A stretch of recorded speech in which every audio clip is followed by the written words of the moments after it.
สิมีแสนล้านคืนวันที่เฮาใช้ตามหากันจนมาพบพ่อเคยผิดหวังกับคำว่าฮักเคยบ่อยากสิหายใจต่อมันก็ท้อแต่หูสึกบ่ว่าคุ้มค่า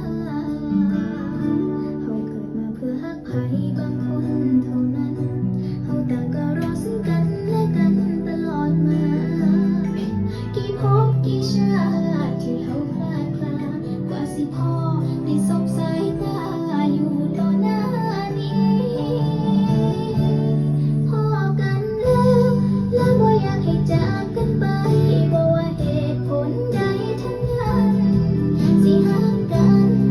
ด้วยฮักมันที่สองเฮามีพอกันแล้วขอให้อยู่จากมือนี้ไปหอดมือตายกลายเป็นทุลีอยากให้การพอกันเทื่อนี้เป็นนิรันด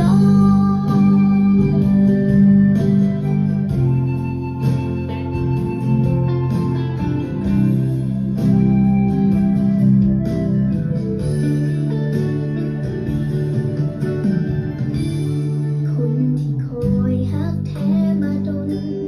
พ่ออีกคนที่พร้อมย่างกันไปสวรรค์คงฮักผู้ใดในคำอ้อนวอนคนสุดท้ายที่เฮาสิฮักสิดนบ่คือเทื่อก่อนคือกับตอนเคยเจ็บมาย้อนบ่ฮู้ว่าเฮาเกิดมาเพื่อฮักไผบางคนเท่านั้นเฮาต่างก็รอซึ่งกันและกัน